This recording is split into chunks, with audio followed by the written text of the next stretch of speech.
안녕하세요. 저는 42살 여자입니다. 결혼한 지 15년 됐습니다. 제 입으로 이런 말 하게 될 줄은 몰랐어요. 남편이 두 집 살림을 했습니다. 설마 우리 집에 그런 일이? 하고 웃어 넘겼던 그 두 집 살림이 제 삶을 산산이 갈라놨죠. 처음 이상했던 건 작년 가을이었어요. 남편이 퇴근이 늦어지기 시작했죠. 예전엔 나 곧 들어가 하던 사람이 오늘은 회식, 내일은 거래처 미팅을 입에 달고 살더군요. 휴대폰에는 비번이 걸렸어요. 회사 보안이 강화됐대라며 웃었는데 웃음 끝이 어딘가 떨렸죠. 옷에서 맡아본 적 없는 섬유유연제 냄새가 났고 와이셔츠 주머니에서 영수증이 나왔어요. 우리 동네엔 없는 마트 이름, 우리 집에선 안 쓰는 종량제 봉투. 영수증 밑에 작게 적힌 주소가 눈에 들어왔습니다. 저 주소가 뭐지? 비가 가늘게 내리던 밤, 저는 영수증을 손에 꼭 쥐고 잠들었어요.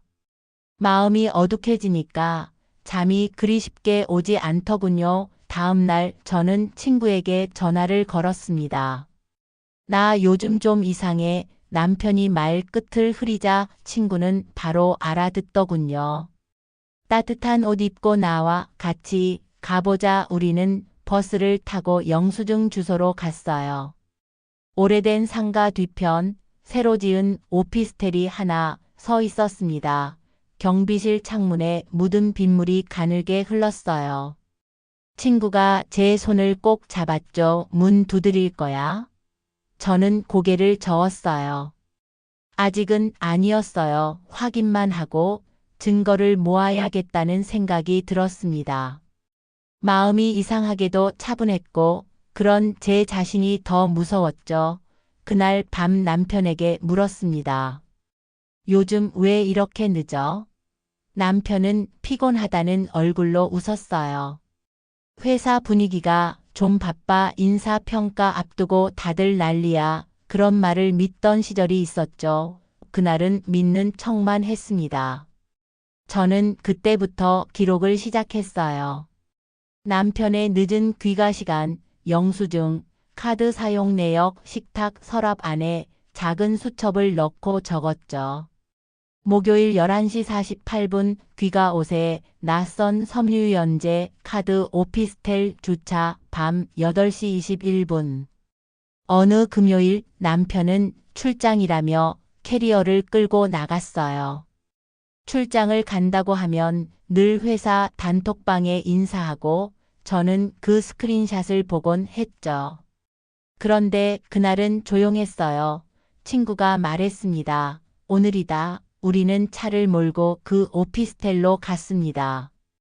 주차장 입구에서 기다린 지 1시간쯤 낯익은 차량 앞 범퍼가 내려왔어요. 남편 차였습니다. 그리고 조수석에서 누군가 내렸죠. 검은 코트를 입은 여자. 머리를 묶고 있었고 은색 장바구니를 들고 있었어요. 남편이 그 장바구니를 받아들며 자연스럽게 웃었습니다. 남편이 그렇게 웃는 얼굴을 제가 마지막으로 본 게 언제였던가. 순간 속이 뒤틀렸죠. 우리는 멀찍이서 사진을 찍었어요.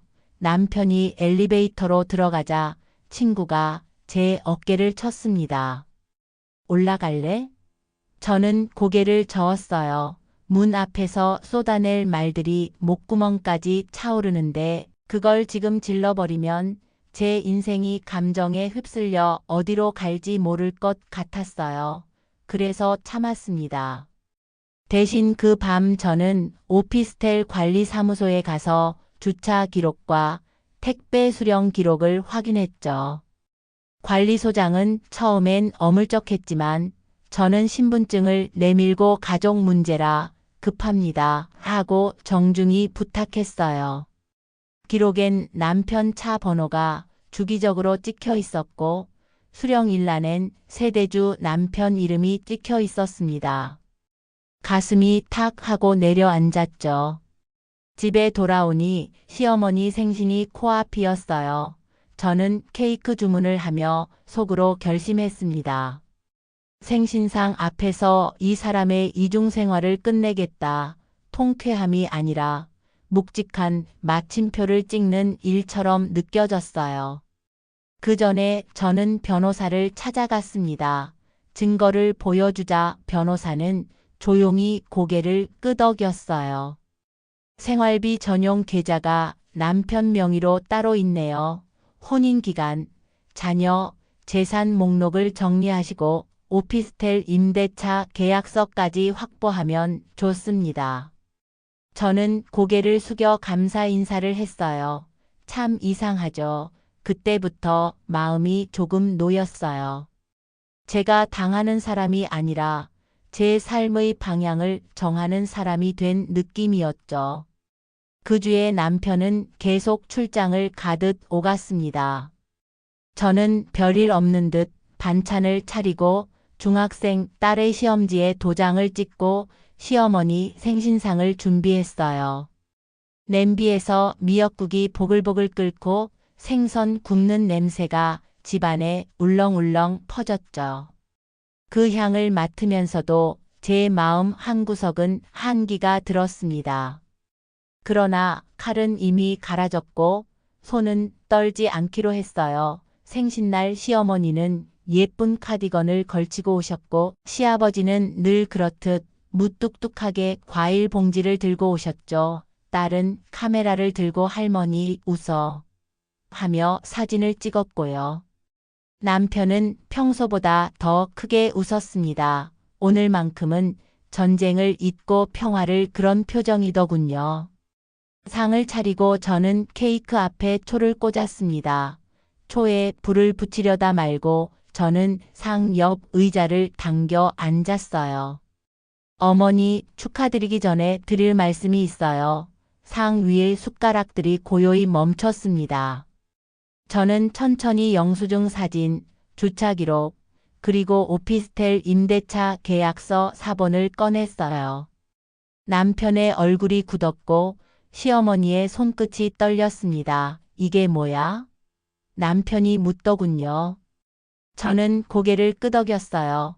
당신의 두 번째 집, 당신이 웃고 먹고 자던 그 집, 나 말고 누군가와 같이.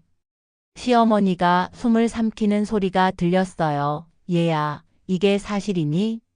남편은 아무 말이 없었습니다. 침묵이 모든 대답이었죠. 저는 말했습니다. 오늘은 생신이니 소란 피우지 않겠어요. 대신 두 가지를 말씀드릴게요. 첫째, 이혼하겠습니다. 둘째, 이 집과 예금은 딸과 제가 가져갑니다. 이미 내용 증명 보냈고 변호사와도 상담했습니다. 남편이 그제야 입을 열었죠. 잠깐만, 나도 사정이. 저는 고개를 저었습니다. 사정은 당신이 오피스텔 문을 열 때 다 끝났어. 그날 밤 남편은 거실 소파에 앉아 한참을 울었습니다. 저는 방 문을 닫고 딸과 얘기를 나눴습니다. 엄마, 아빠랑 헤어지면 우리? 아이의 눈이 붉어졌죠. 저는 아이 손을 잡고 말했습니다. 우린 괜찮아. 엄마가 준비해놨어. 아이에게는 아빠를 미워할 권리도 사랑할 권리도 있죠. 저는 그 권리를 빼앗지 않기로 했습니다. 넌 내 감정대로 느껴도 돼.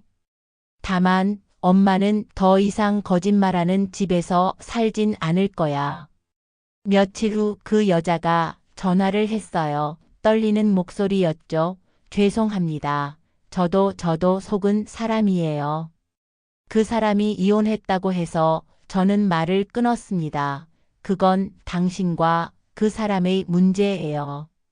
제겐 법과 사실만 있으면 충분해요. 전화기를 내려놓고 한참을 바라봤습니다. 마음 한켠에서 묘한 연민이 스쳤지만 저는 저와 아이부터 지켜야 했죠. 합의 과정은 길지 않았습니다. 제가 쥔 증거가 충분했고 시어머니가 제 편을 들어주셨어요. 얘야, 집은 네가 가져가거라. 우리 아들 바보짓은 내가 야단칠 테니 너와 손녀 산부터 챙겨라. 시아버지는 말이 적었지만 서류에 도장을 찍을 때만큼은 확실했습니다. 남편은 결국 오피스텔을 정리했고 위자료와 재산 분할에 동의했죠. 딸에 대한 면접 교섭은 정해진 날에만, 연락은 저를 통해서만 하기로 했습니다. 저는 마지막으로 남편에게 말했어요. 이젠 당신의 평일과 주말이 같은 집에서 이어지길 바라요. 거짓말은 오래 못 버티거든.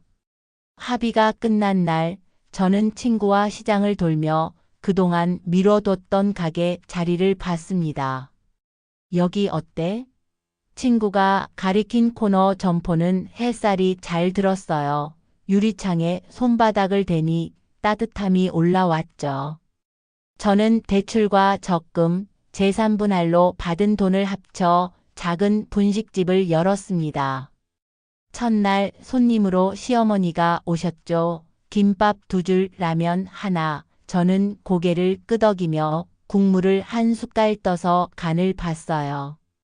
짭짤한데 이상하게 눈물이 났습니다. 그 눈물은 서러움이 아니라 끝까지 버틴 제 자신에게 건네는 국물 같은 위로였어요. 봄이 오고 딸은 키가 훌쩍 컸습니다. 약속된 날이면 남편이 딸을 데리러 와서 영화도 보고 밥도 먹고 제 시간에 돌아왔죠. 아이는 어느 날 조용히 말했습니다. 엄마, 아빠도 후회하는 것 같아. 저는 웃었습니다. 후회는 마음의 세탁기 같은 거야. 때가 빠지긴 하는데 옷감이 상하기도 해. 중요한 건 다시는 같은 얼룩을 만들지 않는 거지. 가게의 단골이 늘면서 손님들은 제게 각자의 이야기를 놓고 가요. 어떤 아내는 술 취해 들어오는 남편의 버릇을, 어떤 며느리는 종일 잔소리하는 시어머니를, 어떤 친구는 자신이 지고 있는 삶의 무게를 말해요. 저는 그저 뜨거운 라면을 말아 건네줘 드시고 힘내세요. 그러다 보니 제가 건넨 그릇들이 제게도 힘이 되더군요. 삶이란 게 그렇잖아요. 누군가의 그릇에 국물을 붓다 보면 내 그릇도 채워지는 순간이 오는 법이에요. 가끔 그 오피스텔 앞을 지나갑니다. 이제 그 건물은 제게 아무런 의미가 없어요. 그때 저는 알았습니다. 두 집 살림의 진짜 상처는 배신 자체가 아니라 나를 의심하게 만든 그 시간들이라는 걸. 그 시간을 기록해 건너왔기에 저는 제 삶을 다시 믿게 됐어요. 누구나 실수를 하죠. 하지만 그 실수가 누군가의 일상을 무너뜨렸다면 대가를 치러야 합니다. 저는 그걸 받았고 제 방식으로 치유하고 있어요. 오늘도 가게 불을 끄며 속으로 혼잣말합니다. 괜찮다. 나는 나의 집 한 채로도 충분히 따뜻하다. 두 집이 아니라 한 집이요. 거짓말이 아니라 진실로 지은 집이니까요. 여러분은 생일상 앞에서 남편의 두 집 살림을 알게 된다면 바로 결단을 내리셨을까요? 아니면 한 번 더 기회를 주셨을까요? 여러분의 생각을 댓글로 남겨주세요.